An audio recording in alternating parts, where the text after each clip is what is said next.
This episode of Disney Coast to Coast is brought to you by You Can Podcast Now. If you're a podcast listener, there's a pretty good chance you've thought about starting your own podcast.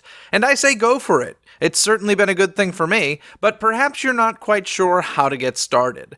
Just head to youcanpodcastnow.net to receive your free ebook and webinar sharing with you reasons to create your podcast, the power of podcasting, how podcasting can be used, inspirations for your podcast, the do's and don'ts, and more. So head to youcanpodcastnow.net for your free ebook and webinar today. Do you dream of fairies and princesses? Then you've come to the right place. Welcome to Disney Coast to Coast.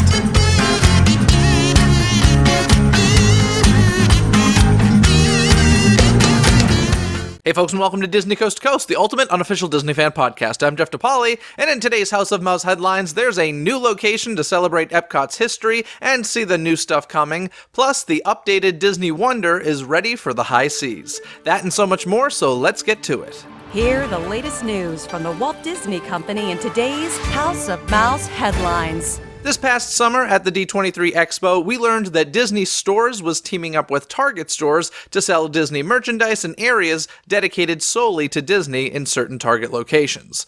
25 of those locations are now open, with more locations rolling out in the future.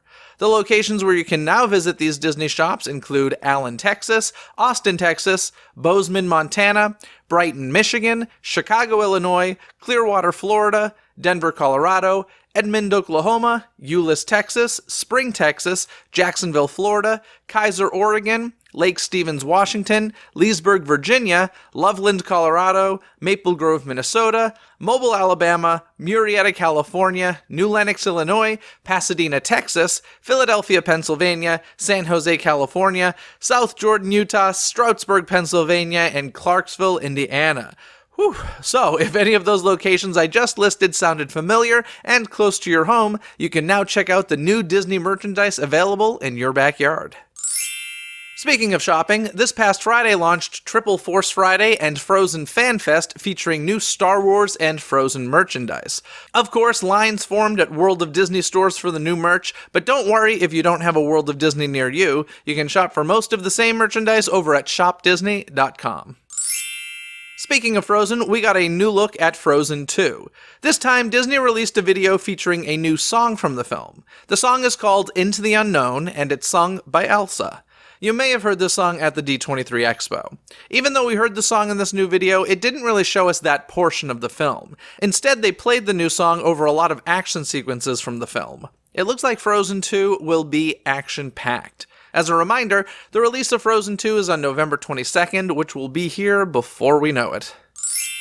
Now let's hop into the parks. This past week saw the closing of Illumination's Reflections of Earth and the opening of Epcot Forever. But that wasn't the only changes at Epcot this week.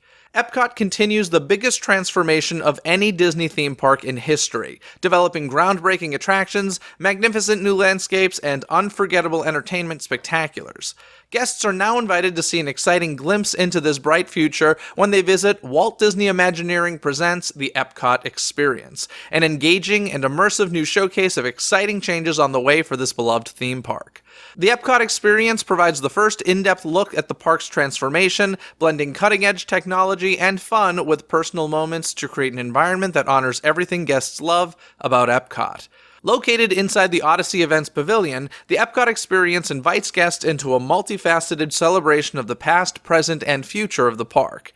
The experience includes a 360-degree, 12-minute film celebrating the past, present, and future of Epcot, some photo opportunities, display cases, and of course, new Epcot merchandise.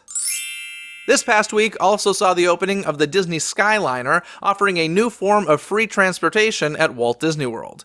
The Disney Skyliner is used for connecting Epcot and Disney's Hollywood Studios with 4 surrounding resorts: Disney's Art of Animation, Disney's Pop Century, Disney's Caribbean Beach, and the soon-to-be Disney's Riviera Resort, opening in December. A while back, I had reported about the fact that Disney was replacing some Disney PhotoPass photographers with automated cameras. Some of the locations this affected was Meeting Mickey Mouse, Minnie Mouse, and Tinkerbell in Magic Kingdom, Star Wars Launch Bay in Disney's Hollywood Studios, and Anna and Elsa's meet and greet in Epcot. The loss of the PhotoPass photographers upset enough fans that a petition started circulating to bring them back. In one case, a PhotoPass photographer has returned to Town Square in Magic Kingdom to take your photo with Mickey Mouse. Whether or not this change had anything to do with the petition is still unknown, as it has been reported that the automated cameras weren't taking very good photos, and therefore my guess is that far fewer photos were actually being sold. I would assume that due to lower than normal photo sales, they brought back the photographer. Personally, I hope to see them all come back soon. I've had a lot of great cast member interactions with Disney PhotoPass photographers. Disney recently aired a lot of promotional content for Star Wars Galaxy's Edge across many of its TV networks. During one of these promotional videos, Disney Parks Experiences and Products Chairman Bob Chapek had this to say. Imagine being chased for 15 minutes by Kylo Ren in the First Order. Stormtroopers everywhere, lightsabers coming at you. It's gonna be fantastic. So, with that comment, it sounds like we got confirmation that Rise of the Resistance will be an approximately 15-minute long experience. That's assuming that things don't change during the testing process. Disney Parks has a lot riding on the success of Rise of the Resistance. It's no secret that attendance for Star Wars Galaxy's Edge on both coasts has been lower than expected, so the opening of Rise of the Resistance is its last big chance, at least for the foreseeable future. As a reminder, Rise of the Resistance is scheduled to open at Disney's Hollywood Studios on December 5th, 2019, and on January 17th, 2020 in Disneyland Park. This week, the Disney Wonder set sail and delighted guests with a collection of brand new enhancements. The centerpiece of the beautiful and exciting changes throughout the ship was unveiled, French Quarter Lounge. Here, the wonderful world of Princess Tiana comes to life in new ways with the addition of this New Orleans-themed lounge that transports guests deeper into the heart of the city's iconic French Quarter. Inspired by the Disney animated feature The Princess and the Frog, the French Quarter Lounge is the perfect complement to Tiana's Place restaurant, which is just steps away on the Disney Wonder. The jazzy lounge invites guests deeper into the story. Elsewhere on the Disney Wonder, adults have a reimagined space all their own on Cove Cafe, an exclusive retreat redesigned as a coffee shop for world travelers, complete with warm, comfortable, and trendy decor. Vibe, the space on the ship reserved for teens ages 14 to 17, has transformed into a contemporary place to hang out with friends while at sea. A new coffee bar and updated virtual reality technology add to the list of activities just for teens. Throughout October, you'll be able to enjoy Halloween activities at Aulani, a Disney resort and spa in Hawaii. Hawaii Lawn will transform into a frightfully fun party for the entire family. Guests at Aulani Resort are encouraged to dress up for a spirited monster bash. Craft activities, game stations, tattoos, family games, and a dance party with Disney friends are all included as part of the evening's festivities. There's also Aulani Resort trick-or-treating. Of course, no Halloween celebration would be complete without trick-or-treating. Visit various trick-or-treat locations across the Aulani neighborhood to receive candy and other surprises. There's also pumpkin decorating, Disney characters in their Halloween costumes, Halloween movie nights, Halloween cookie decorating, and more. So if you're headed to Aulani, a Disney resort and spa this Halloween season, you're in for a trick and treat. Disney legend Julie Andrews will soon have another honor to add to the list as she'll be receiving the AFI Life Achievement Award. Chair of the AFI Board of Trustees Kathleen Kennedy had this to say. Julie Andrews is practically perfect in every way.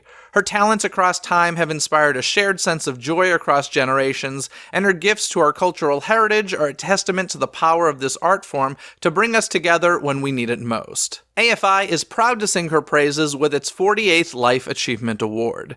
Now, if you've never tuned into an AFI Award telecast, it's definitely worth checking out if you're a fan of the recipient, as it's a great look back at the recipient's career. The gala dinner will take place on April 25th, 2020, and it will air on the television network TNT on May 7th, 2020. It looks like Disney has added Snow White and the Seven Dwarfs to its list of animated to live-action features, as there is currently a casting search happening for the beloved characters in the film.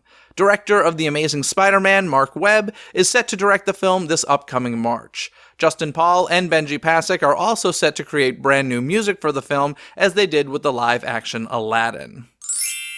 CEO of the Walt Disney Company Bob Iger has been hopping all over the place as part of a media tour for his new book, The Ride of a Lifetime: Lessons Learned from 15 Years as CEO of the Walt Disney Company.